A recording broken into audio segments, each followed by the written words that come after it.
नमस्कार, मी पंजाब डक महाराष्ट्रातल्या शेतकऱ्याला अंदाज देणार आहे. राज्यातल्या शेतकऱ्याला सांगू इच्छितो राज्यात ढगाळ वातावरण राहणार आहे, सगळीकडे आभाळ राहणार आहे. ह्या टायमाला देखील मध्ये सूर्य दिसणार नाही अशी परिस्थितीमध्ये शनिवारपासून राहणार म्हणून हा अंदाज लक्षात द्यायचा. म्हणजे 3 दिवस राज्यात ढगाळ वातावरण राहणार आहे, म्हणजे 16, 17, 18च्या दरम्यान राहणार हे अंदाज लक्षात द्यायचा.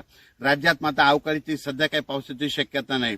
राज्यात फक्त मार्चच्या शेवटच्या आठवड्यात म्हणजे 20 मार्च नंतर राज्यात मात्र अवकाळीचं सावट राहणार आहे. त्याच्यामुळे ज्यांचा कांदा काढायला असेल कांदा काढून घ्या, ज्यांचा गहू काढायला असेल 20 मार्चच्या अगोदर काढून घ्या. त्याच्यानंतर कोणतेही पीक असेल तर ते काढून घ्या, कारण की हरभरा काढणी चालू असेल त्यांनी काढून घ्या. कुटारा असेल तर ते झाकून ठेवा, कारण की 20 मार्च नंतर राज्यात वातावरण खराब होणार आहे. पण सध्या मात्र राज्यात मात्र 3 दिवस मात्र 15, 16, 17च्या दरम्यान ढगाळ वातावरण राहणार आहे. पाऊस काय येणार नाही, त्याच्यामुळे काही चिंता करायची गरज नाही.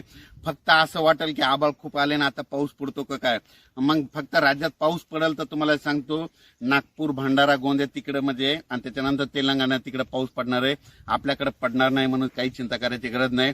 फक्त 20 मार्चच्या नंतर मात्र राज्यात चांगलंच वातावरण खराब होणार आहे म्हणून हा अंदाज लक्षात घ्यायचा. धन्यवाद.